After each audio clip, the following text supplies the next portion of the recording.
Pada hari ini kembali Tuhan boleh izinkan kita masuk kembali di dalam rumah Tuhan, memuji nama Tuhan. Puji Tuhan, saya undang jemaat Tuhan bangkit berdiri. Kita akan naikkan pujian layak dipuji disembah. Alam semesta melukiskan kebesaran Tuhan.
kasih Bapa, terima kasih Roh Kudus.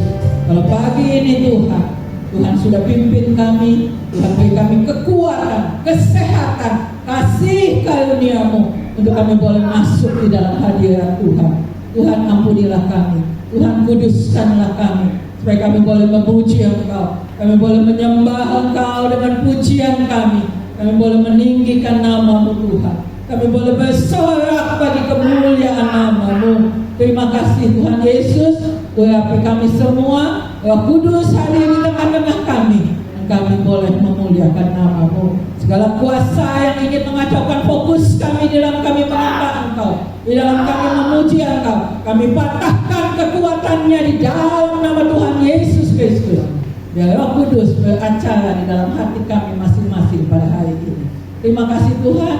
Kami membuka ibadah kami pagi ini dengan ucapan syukur di dalam nama Tuhan Yesus Kristus. Sama-sama katakan amin. Haleluya. Sudah bersuka cita pagi ini? Sudah antusias pagi ini?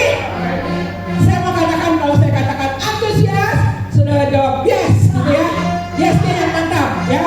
Antusias, yes. Antusias, yes. Puji Tuhan. Katakan langit dan bumi, pujilah Tuhan.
Pujian kita, coba sapa dulu kiri kanannya.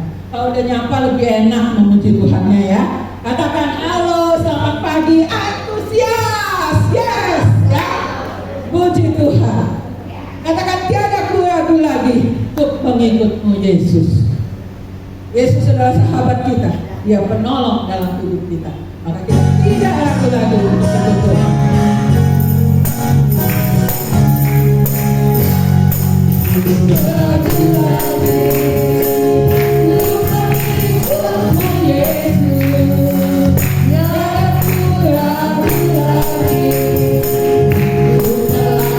Yesus,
SMA saya, mereka ribut soal boleh nggak ngerokok, boleh nggak minum anggur, boleh nggak mabuk.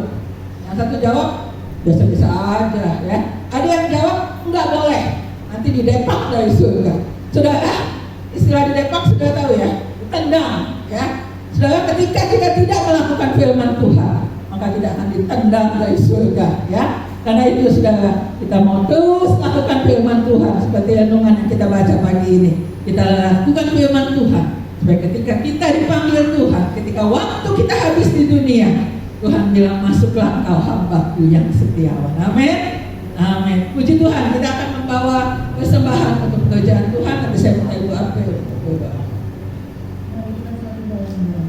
Terima kasih Tuhan, terima kasih Bapak yang baik. Kami mengucap syukur Tuhan di pagi hari ini Tuhan. Kami masih diberi kesempatan untuk memberikan kasih yang begitu luar biasa dalam setiap kehidupan kami yang ada di tempat ini. Terima kasih Bapak, terima kasih Yesus. Bapak, tiba saatnya kami akan memberi dengan sukacita dan persembahan yang telah kami siapkan dari Bapak masing-masing Bapak.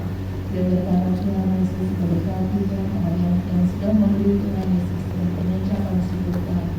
Kami memberikan yang terbaik Tuhan yang dari pada kami. Terima kasih Bapak, terima kasih Tuhan siap memberikan yang terbaik di dalam nama Tuhan Yesus Kristus. Haleluya. Amin. Naikkan satu pujian. Ada satu sobatku yang setia.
siapkan hati kita untuk mendengar kebenaran firman Tuhan.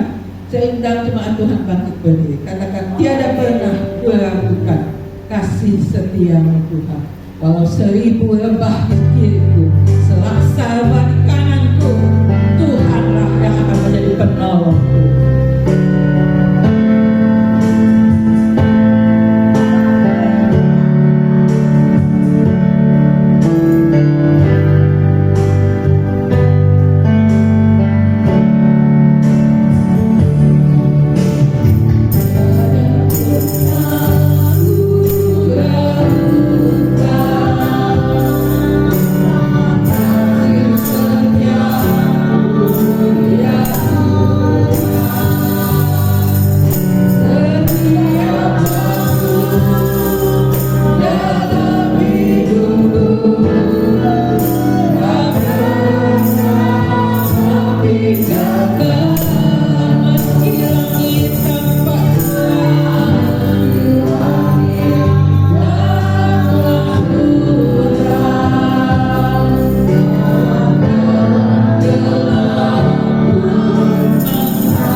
bahwa Engkaulah Allah penolong kami. Dan kami tidak ragu lagi untuk mengikut Engkau. Terima kasih Tuhan Yesus.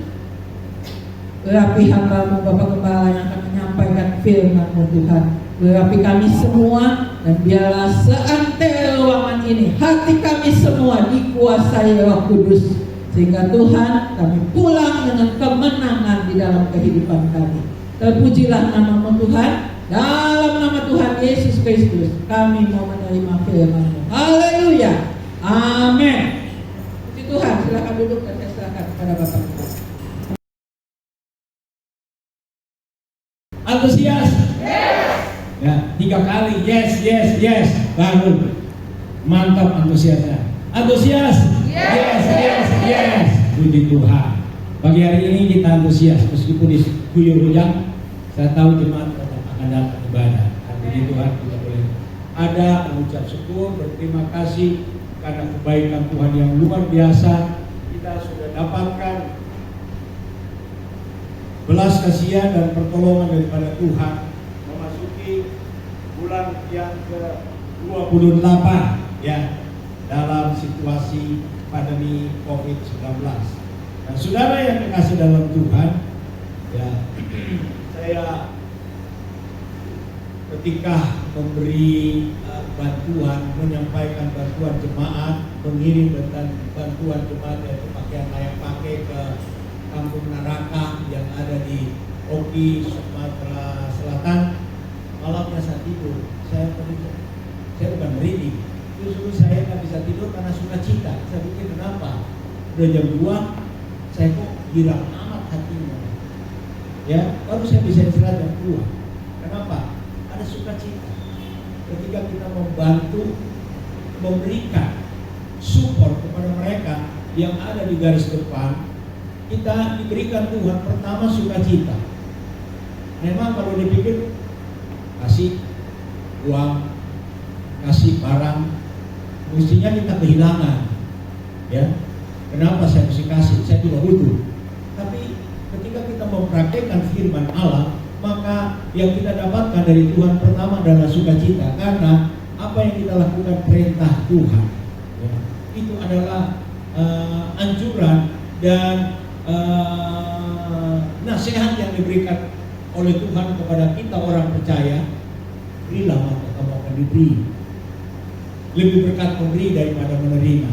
Nah, puji Tuhan, ya, inilah yang kita syukuri kalau kita di tengah-tengah kesulitan hidup boleh menolong, memberi orang lain. Itu adalah satu sukacita. Dan ingat, ketika kita melakukan firman Allah, saudara tidak akan jatuh miskin.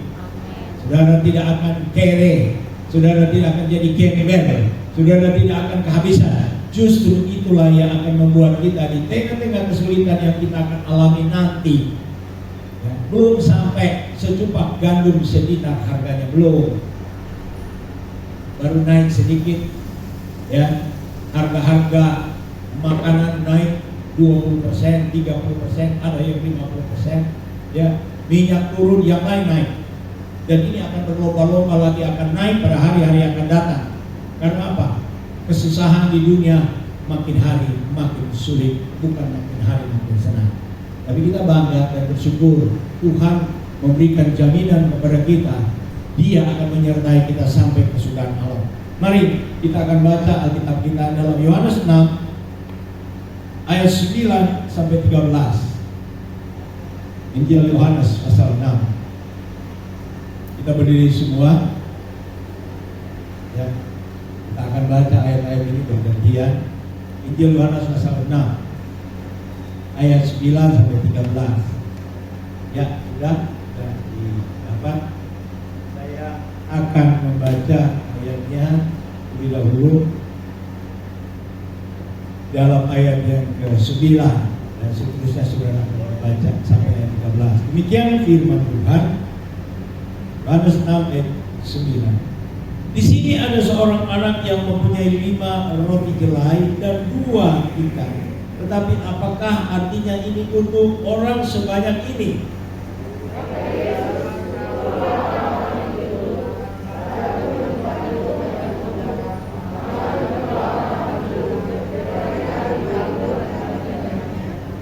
Lalu Yesus mengambil roti itu, mengucap syukur dan membagi-bagikannya kepada mereka yang duduk di situ. Demikian juga dibuatnya dengan ikan-ikan itu sebanyak yang mereka kehendaki.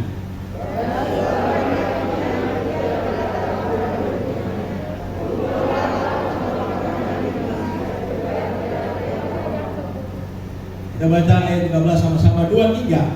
Maka mereka pun mengumpulkan mengisi 12 penuh dengan potongan-potongan dari 5 roti jelai yang lebih setelah orang makan. Puji Tuhan, saya memberikan judul khotbah pagi hari ini, dibawa kepada Yesus. Dibawa kepada Yesus. Kita ingat kisah orang Majus, ya, biasanya pada waktu Natal kisah ini diangkat. Orang Majus dari timur atau kalau dikatakan dari Iran, ya, diperintahkan dari Iran. Mereka berjalan melintasi padang gurun, mereka melintasi jarak yang jauh, pergi ke Yerusalem atau pergi mencari anak yang baru lahir yang menurut bintang yang mereka lihat. Dan ketika mereka sampai di sana, mereka mempersembahkan, ketika menemui bayi yang baru lahir itu yaitu Yesus, mereka mempersembahkan emas, kemenyan dan mur. Pada zaman itu, ketika benda ini sangat mahal, bahkan sampai saat ini emas masih bertengger di salah satu bursa untuk menentukan harga sesuatu barang diukur dari emas, ya. Mungkin emasnya, kemenyan dan mur mulai berkurang, tetapi pada zaman itu kemenyan dan mur dipakai untuk dipersembahkan bahkan kepada dewa-dewa, ya. Tapi itu mereka persembahkan kepada Tuhan Allah di atas segala Allah, yaitu Yesus. Itu barang yang mahal. Dan saat ini pun hal-hal ini diingatkan kepada kita, apa yang kita akan bawa kepada Yesus. Cahyokumolo 2 hari lalu dipanggil Tuhan. Dia orang nasionalis, orang demokratis, pejuang pekerja. Dia bawa dalam hidupnya sampai di liang lahat, dia adalah pekerja yang tangguh, orang yang baik. Itu cukup, selesai. Tapi kita, Tuhan inginkan kita memberi kepada dia hal yang lebih dan sekedar orang baik. Kemarin minggu lalu, 2 minggu lalu saya bicara mengenai baik, lebih baik dan terbaik. Saat ini saya disuruh oleh Tuhan untuk dibawa tema ini, dibawa kepada Yesus, ya. Kita melihat dalam satu perkumpulan orang-orang yang mengikuti Yesus, ya, mereka lapar, dan ketika mereka lapar, Yesus memberi tahu kepada murid-muridnya, beri makan 5.000 orang ini. 5.000 ini kalau ditulis cuma yang laki-laki, belum yang perempuan dan anak-anak, diperkirakan di atas 10.000. Bayangkan kasih makan orang 10.000 itu tidak gampang. Berapa ton beras, berapa banyak ikan yang harus disiapkan, minum yang harus disiapkan, ya.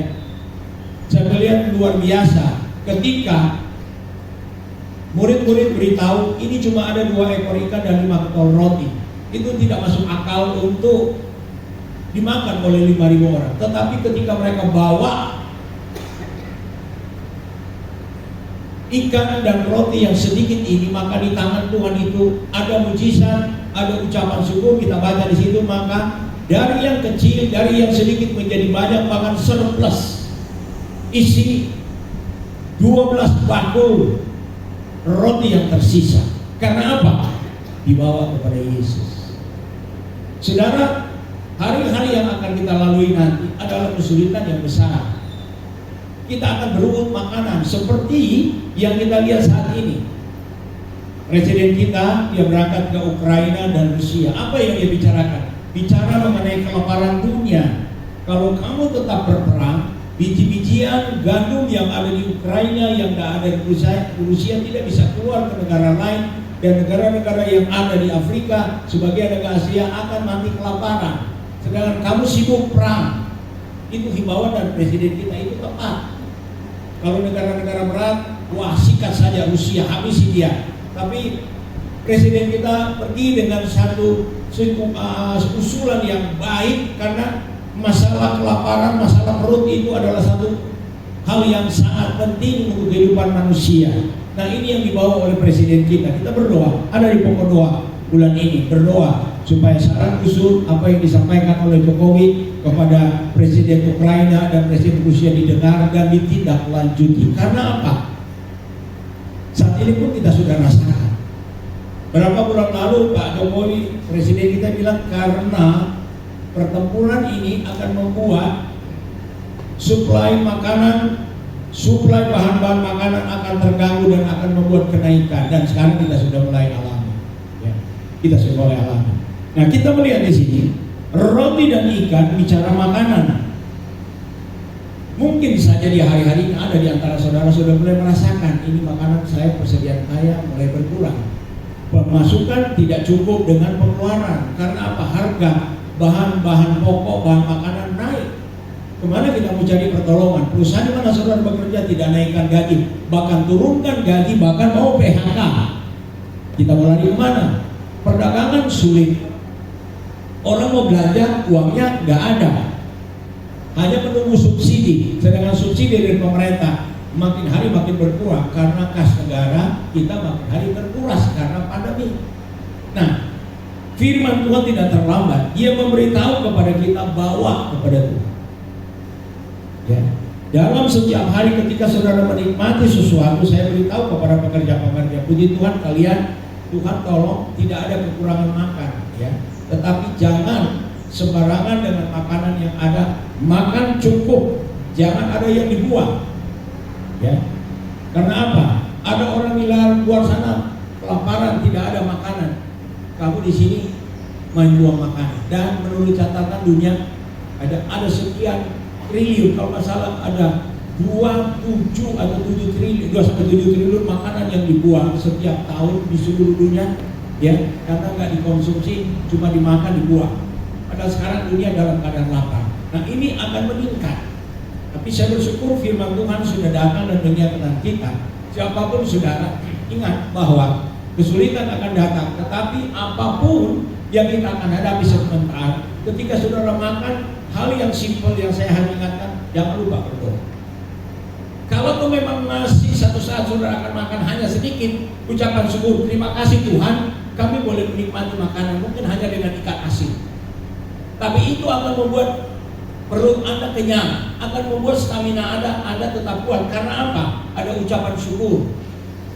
Sekarang kita cukup, puji Tuhan. Saya tidak merasa itu tidak tidak salah. Benar, tapi kita menghadapi hal-hal yang akan datang. Makanan akan menjadi satu hal yang tidak mudah untuk didapat. Tetapi kita punya firman yang berkata, manusia tidak hidup karena roti, tetapi karena firman. Itu sebabnya firman yang kita dengar, kita tahu, lakukan terus. Karena itu yang akan menghidupkan kita. Tidak ada yang akan menghidupkan kita kecuali firman. Karena firman itu adalah Allah sendiri. Makanan itu adalah sesuatu yang kita perlukan untuk hidup kita. Tetapi lebih dari itu adalah firman. Ketika saudara datang pada saat ini mendengar firman, jangan ngobrol, jangan cerita, jangan apa-apa. Karena ketika kita ada untuk 1 jam, kita nggak fokus, setan ambil itu makanan rohani. Dan saudara pulang, apa ya yang saya dapat? Enggak. Dan ini nggak akan diulang lagi. Nggak direkam, boleh direkam, tapi waktunya saudara untuk nonton ini nggak akan mungkin. Oh nanti yang khotbah yang lalu saya bisa lihat lagi, ya kalau saudara punya waktu. Kalau enggak, waktu adalah keselamatan. Ketika kita ada kesempatan untuk mendengar firman, makan sepuas-puasnya. Karena itu yang akan menentukan masa depan kita, bukan makanan yang ada di restoran. Dan itu sebabnya ya kita bersyukur kita masih bisa makan rohani saat ini. Masih diberikan kesempatan.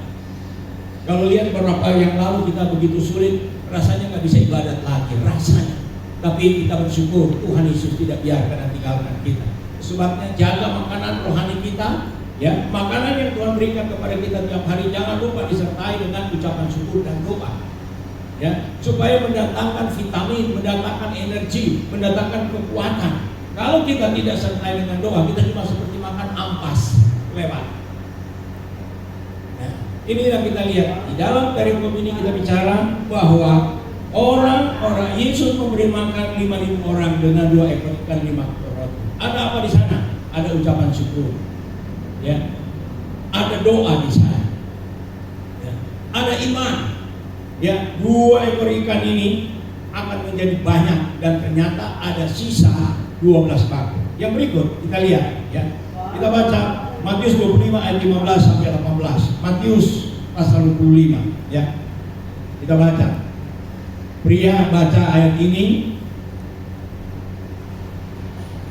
bersama saya, ayat 15 dan ayat 16 wanita. Coba kita lihat di dalam Matius pasal 25. 2, 3.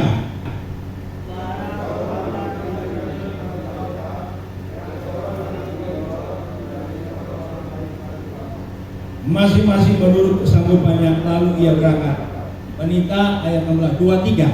Segera pergilah hamba yang menerima 5 talenta itu. Ia menjalankan uang itu lalu beroleh laba 5 talenta. Ya. Hamba yang menerima 2 talenta itu pun berbuat demikian juga dan berlaba 2 talenta. Ayat 18, wanita 2, 3. Tetapi hamba yang menerima 1 talenta itu pergi dan menggali lubang di dalam tanah, lalu menyembunyikan uang tuannya. Ya, puji Tuhan, di dalam pembacaan kita saat ini, ya, apa yang ditulis dalam Matius 25 ayat 15 sampai 18 adalah talenta. Talenta ini berbicara mengenai skill atau pengetahuan atau ilmu. Kita terbatas, saudara. Sekali lagi kita terbatas. Kita tidak mampu untuk menyaingi ilmu pengetahuan yang bertambah, yang bergerak begitu cepat. Ya, lebih cepat larinya daripada sprinter Muhammad Sofi. Ya, belum selesai ini sudah muncul, dan semua persoalan-persoalan kejahatan mengikuti teknologi sehingga kita tidak mampu untuk mengikutinya. Nah, saudara yang dikasihi Tuhan, saat ini saya sampaikan talenta atau pengetahuan itu siapa sebenarnya yang buat? Bill Gates, Elon Musk, atau siapa yang buat pengetahuan ini? Ya, Tuhan yang buat. Tuhan yang kasih pengetahuan kepada manusia sehingga dia bisa melakukan satu terobosan lebih hebat daripada generasi yang lalu. Tuhan yang berikan. Ya, saya memang kalah dengan anak-anak muda dalam menghadapi kemajuan teknologi. Tapi saya bersyukur saya punya Roh Kudus.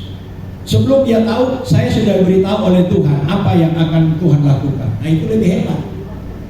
Kenapa? Karena Tuhan yang punya pengetahuan. Kita baru reka-reka, oh ini kira-kira begini, ini akan di sini. Kalau Tuhan bilang ini nggak akan terjadi. Dan inilah beritanya ada di sini, di Alkitab ini. Ini adalah teknologi yang lebih daripada teknologi yang pernah ada di dunia ini, yang karena yang mengilhami ini adalah Roh Kudus yang memberikan secuil pengetahuannya kepada para pakar itu, secuil. Mereka nggak bisa bicara surga, kita bisa ke surga karena kita tahu dari Alkitab. Batas kemampuan mereka hanya di bulan, Saturnus, planet. Lewat itu nggak ada mereka bisa tahu. Kita lewat. Kenapa? Dia kasih tahu Roh Kudus kepada kita. Dia kasih bayangan begini, keadaan surga begini, keadaan di sana begini. Mereka yang teknologi nggak bisa, yang akan dia ketemu genderuwo di sana.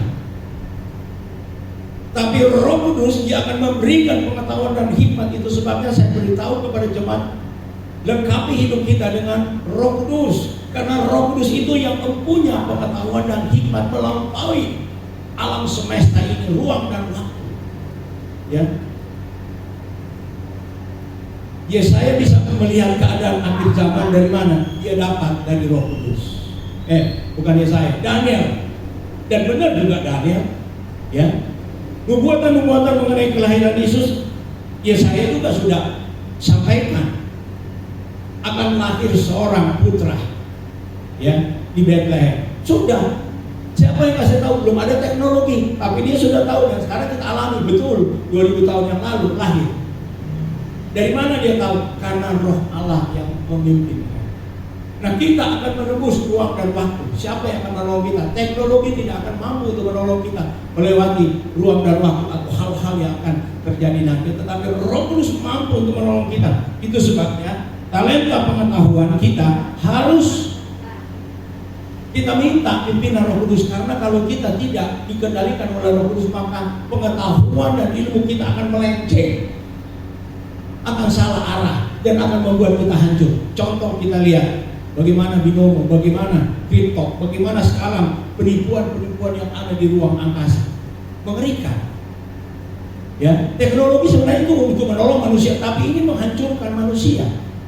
Kenapa? Karena teknologi digunakan salah. Ya, kita berdoa supaya orang yang ada di bumi ini mempergunakan teknologi untuk hal yang baik, yang benar untuk manusia, bukan untuk menipu, untuk merusak, untuk menteror, mengintimidasi dan lain sebagainya.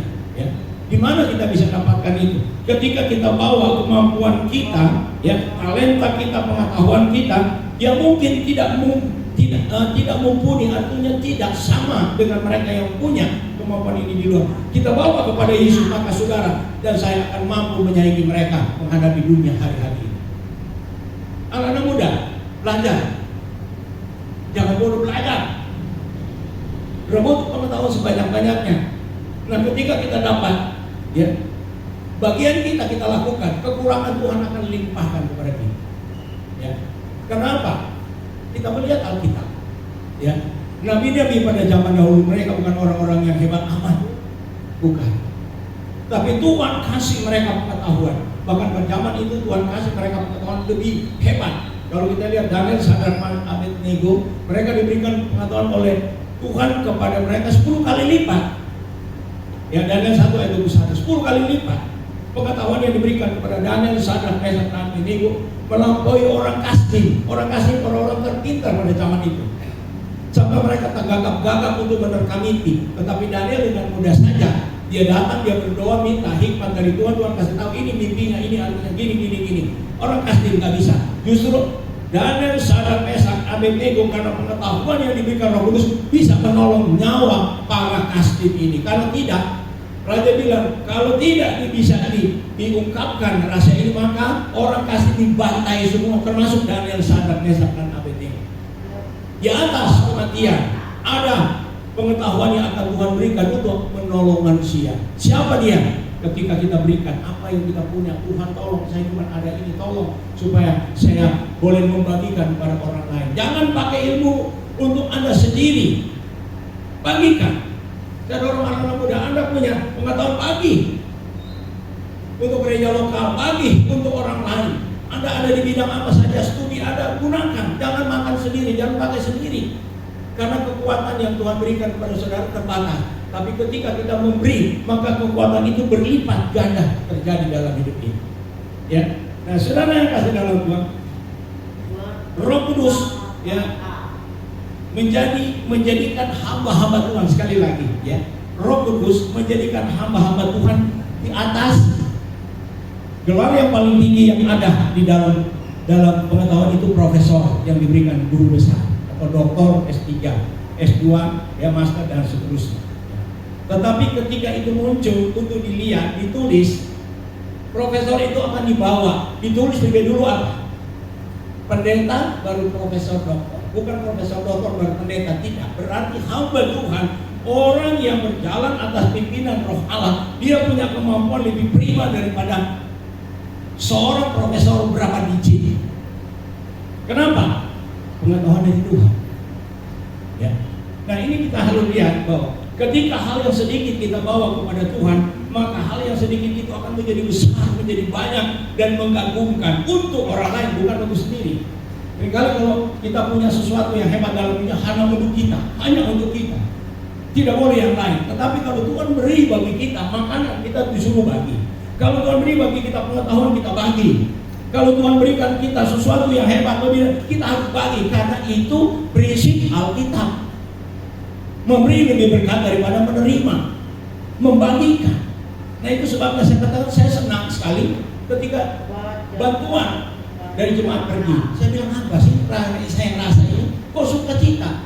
Oh, saya baru ingat, saya baru berangkatkan bantuan kepada orang-orang yang ada di kampung Naraka. Nah, supaya saudara ketahui, ketika kita melangkah, Frankie dan Seki, mereka bergerak di penjara. Kepala suku ada di sana, saudara. Kepala suku ada di sana, tapi nggak bisa sembarang ketemu. Namanya Bapak Bangsawan. kepala suku yang ada di kampung Naraka yang ada di Sungai Sodom. Lalu waktu mereka pergi, saya bilang, friend, saya nggak ada bantuan, saya akan hasil tambahin uang bensin, berangkat kamu, berangkat. Nah, saya melihat Frank itu juga dia punya hati yang terbuka. Sampai di sana dia siapkan sebagian yang saya kesuap bensin, dia masuk amplop, kasih buat bapak bangsawan. Bapak bangsawan ini punya duit, dia punya kelapa sawit 40 hektar. Itu bukan kecil, tapi ada di penjara. Meskipun dia punya nama bangsawan, kepala suku, meskipun dia punya harta banyak, dia ada di penjara. Jadi seperti mereka bilang, ya kalau di luar dia seperti singa, sampai di sana seperti apa? Kucing kura. Pernah tahu kucing kura? Pura-pura jalannya begini lah, supaya jangan sampai dia disentuh sama bodyguard yang ada di dalam. Habis hebatnya. Nah, waktu didoakan, ya nangis dia. Berarti, ya Tuhan mau selamatkan dia. Lalu dia bilang, Pak, tolong saya, kalau bisa saya dikeluarkan dari sini. Nah, mana mungkin pendeta mesti keluarkan? Tapi wibawa yang Tuhan berikan kepada hamba Tuhan, dia cari mana sikir penjara. Ketemu pulang Allah kita. Ya, tahu kan Allah kita siapa? Bukan orang Jawa dia. Itu sebangsa. Sebangsa itu Alex. Ketemu ngomong-ngomong, Bapak tugas sama. Saya mau injili. Saya Bapak mau ketemu dia. Memang sulit. Baru datang dibilang kunci nggak ada. Saya udah bilang, Frank, itu pasti ditipu, dia mau supaya kamu bayar supaya kuncinya bisa muncul. Saya tahu itu akal-akalan kamu masuk di sana.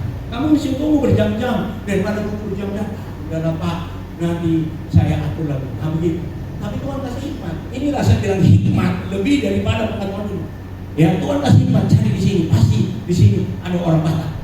Apakah yang di penjara, apa yang di luar yang atur orang penjara ada. Ya. Ketemu kepala sipirnya, ya, ibu-ibu lagi. Ibu ini hebat, ini masih karateka ini, tak mungkin. Ibu-ibu asisten ahli sipir. Betul, ngomong-ngomong. Boleh, kalau bapak mau ketemu, dan dia datang bertanya, itu anak buahnya ada kuncinya, dia buka. Bawa, ketemu, ngobrol. Apa? Habis doa, Alkitab yang kita bawa dari Bandung, tolong Pak, dibatas, diambil. Tapi pesan dia, tolong bantu saya. Kalau bisa saya segera keluar dari sini. Coba bayangkan, pendeta baru sekali ketemu, dia sudah tahu nasibnya, tolong. Karena dia tahu pendeta akan berdoa kepada Tuhan. Kalau dia datang, pengacara akan peras. Kenapa? Sudah 200 juta yang habis, nggak bisa keluar. Itu dia.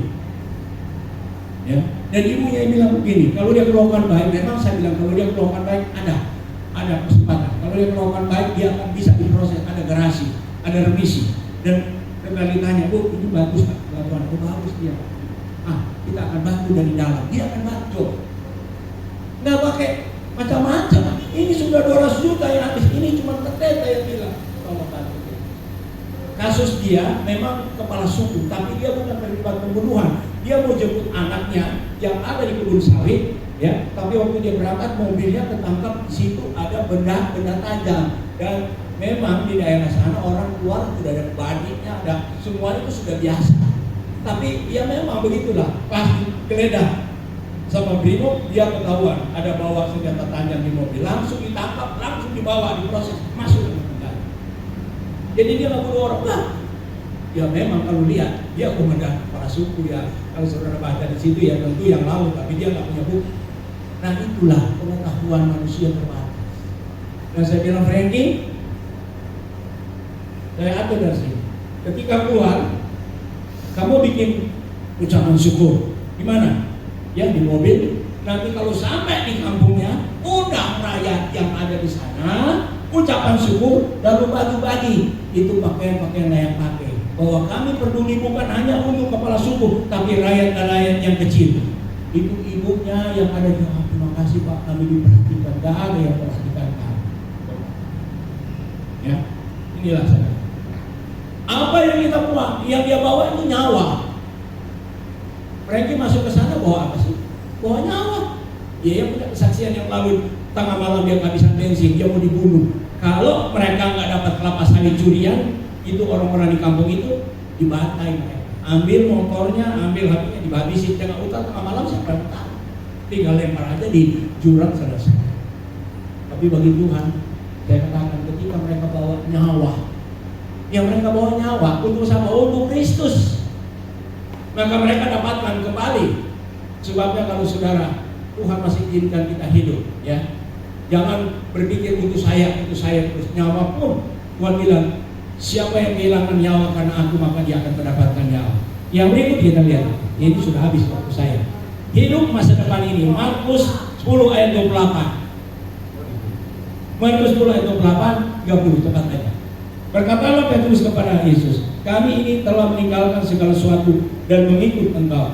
Jawab Yesus, aku berkata kepadamu, sesungguhnya setiap orang yang karena aku dan karena Injil meninggalkan rumahnya, saudaranya laki-laki atau saudaranya perempuan, ibunya atau bapaknya, anak-anaknya atau ladangnya, maka orang itu sekarang pada masa ini juga akan menerima kembali 100 kali lipat rumah, saudara, laki-laki, saudara, perempuan, ibu, anak, ladang, sekalipun disertai berbagai penganiayaan, dan pada zaman yang akan datang ia akan menerima hidup kekal.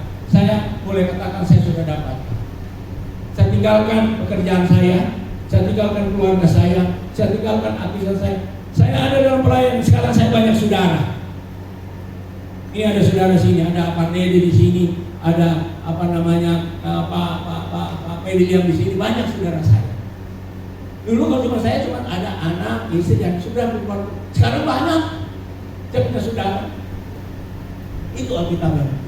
Saudara juga ketika kita mau memberitakan kabar baik, Anda akan mendapat saudara. Anda akan mendapat anak-anak, perempuan, laki-laki yang Tuhan angkat dari pelayanan yang saudara berikan. Itu sebabnya saudara lihat bukan hanya dapat saudara, ya, tapi saudara lihat hidup kekal dan akan mendapat 100 kali lipat dari apa yang kita tinggalkan. Ketika kita memberi sedikit, Tuhan akan memberi banyak, 100 kali lipat. Itu bukan sedikit, saudara. Ya, nah, saudara, ya, beritakan Injil. Saat ini Tuhan izinkan saya dengan tim beritakan Injil di Saramacca. Memang menakutkan.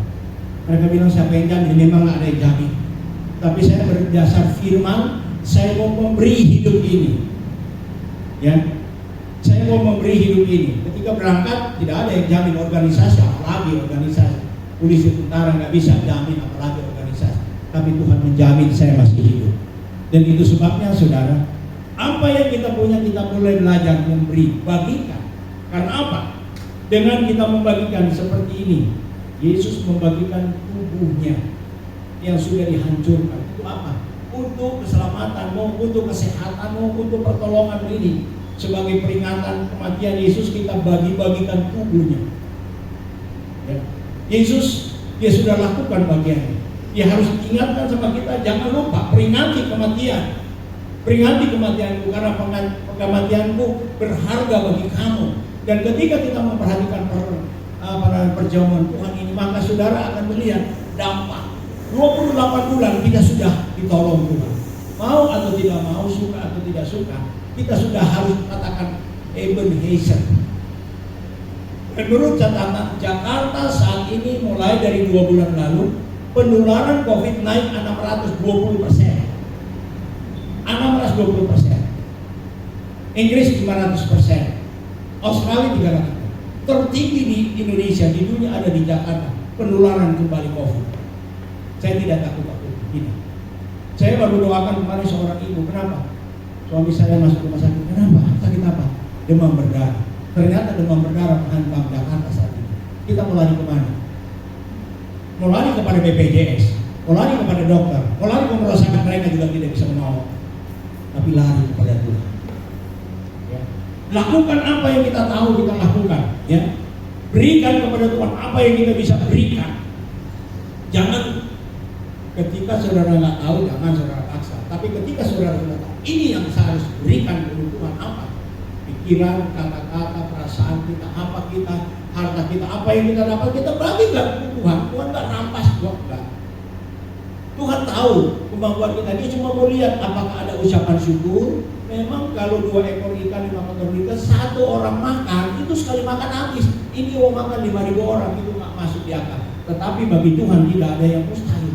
Ketika murid-murid melakukan firman Allah, muncullah firman yang berkata, Bagi orang percaya tidak ada yang mustahil. 2 ekor ikan, 5 ekor roti dimakan oleh 5.000 orang, bahkan 15.000 orang, sisa 12 bangku. Karena apa? Ada mujizat. Ketika kita bawa kepada Yesus apa yang kita miliki, maka justru dari situ bukan kurang, tapi akan bertambah, akan melimpah, akan menjadi luar biasa. Karena apa? Tuhan akan kerjakan sesuatu lebih hebat daripada apa yang kita pikirkan untuk hidup kita sendiri dan masa depan kita. Tuhan Yesus memberkati. Ya, kubawa hidupku sekarang. Haleluya. Roh Kudus ingatkan saudara apa yang saudara harus bawa.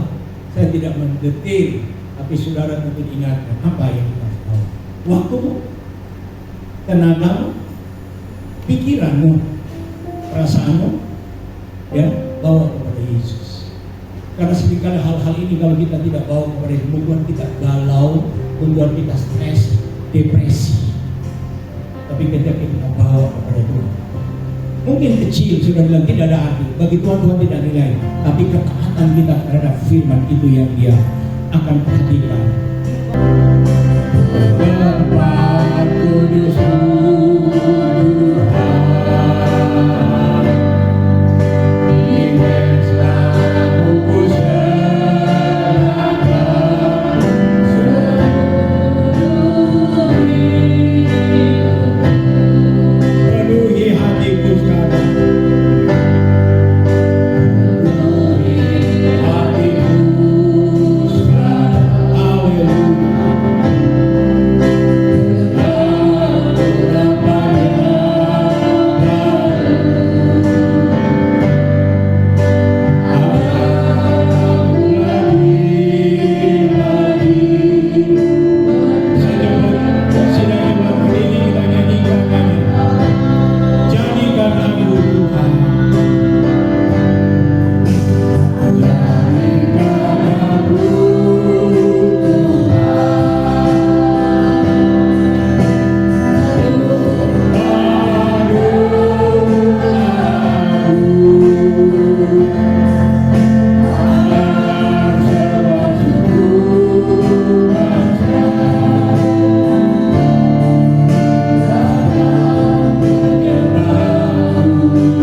menguasai hati dan pikiran kami, menjadikan kami orang-orang yang berharga bagi orang lain dan untuk hormat kemuliaan nama daripada-Mu.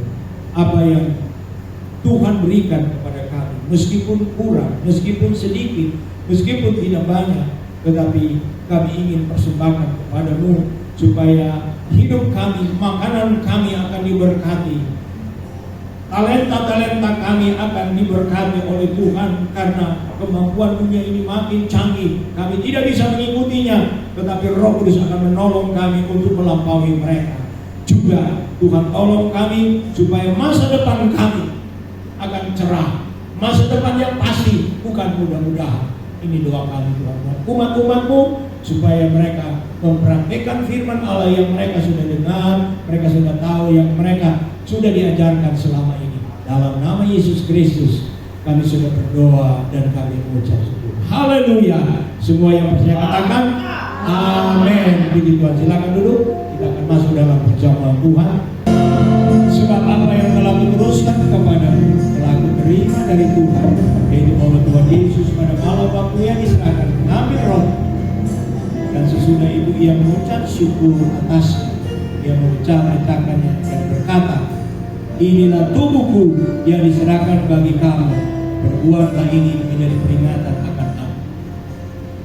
Hidup kami boleh peroleh karena Tuhan Yesus menyerahkan tubuhnya di kayu salib, dirusak, dihancurkan, dimusnahkan. Tetapi karena kehancuran Yesus di kayu salib, kami boleh beroleh keselamatan. Dan saat ini janji melalui tubuh Kristus, bilur-bilur Yesus menjadi kesembuhan. Jika ada yang datang dalam keadaan sakit apapun, kami percaya bilur Yesus sanggup untuk menyembuhkan sakit penyakitnya. Dalam nama Yesus, kami akan memakan tubuh Kristus ini saat ini dengan segala ucapan syukur dalam nama Bapa, Putra, dan Roh Kudus, yaitu dalam nama Tuhan Yesus Kristus. Haleluya. Amin. Mari kita makan bersama. Haleluya. Terima kasih. Sudah angkat cawan dengan tangan kanan. Amin. Demikian juga ia mengambil cawan. Sudah makan lalu berkata, cawan ini adalah perjanjian baru yang dimeteraikan oleh darahku. Berbuatlah ini setiap kali kamu meminumnya menjadi peringatan kepada aku. Sebab setiap kali kamu makan roti ini dan minum cawan ini, kamu memberitakan kematian Tuhan sampai ia datang. Kami sedang memberitakan kematian Yesus buat diri kami, buat keluarga kami, buat lingkungan di mana kami berada, bahwa benar-benar Yesus Kristus, Dia yang mati di kayu salib, bukan digantikan oleh murid atau orang yang diserupakan, tapi Yesus Kristus yang sudah mati di kayu salib untuk dosa-dosa dan pelanggaran kami. Dan saat ini kami akan menerima cawan ini, yaitu darah Kristus. Dosa tidak akan memerintah dalam hidup kita. Kami akan hidup benar dan kudus. Roh Kudus akan mengingatkan kami supaya kami jaga hidup ini. Kami akan terima cawan ini dengan segala ucapan syukur dalam nama Tuhan Yesus Kristus. Haleluya.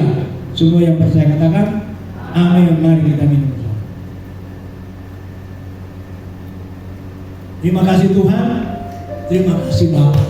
Kami boleh mendapat kekuatan, kami boleh mendapat kesembuhan, kami boleh mendapat pemulihan karena tubuh dan darah Kristus yang kami sudah terima pada siang hari ini. Dalam nama Yesus Kristus kami sudah mengucap syukur atas perjamuan Tuhan yang kami sudah terima. Haleluya. Semua yang percaya katakan amin. Ini Tuhan, silakan dulu saudara. Kita akan akhiri ibadah kita pada pagi hari ini. Saya ulang jemaat Tuhan bangkit berdiri. Kita nyanyikan kami memuji kebesaran-Mu. Dan Bapak Kepala akan tutup dengan doa kita. Kami memuji kebesaran-Mu.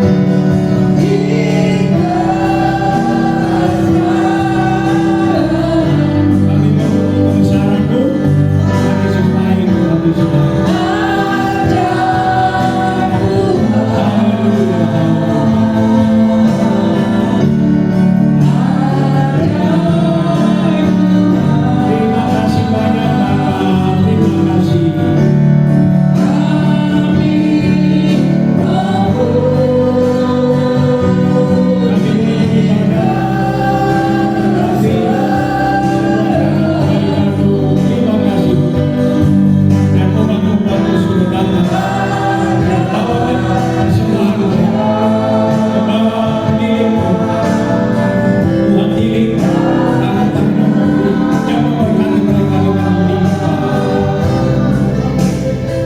Yang berulang tahun pada minggu yang lalu Tuhan berkati, biarlah mereka tahu usia, napas Tuhan yang berikan untuk mereka boleh kembalikan ucapan syukur apa yang Tuhan berikan untuk kemuliaan, keagungan, kebesaran Tuhan dalam hidup mereka.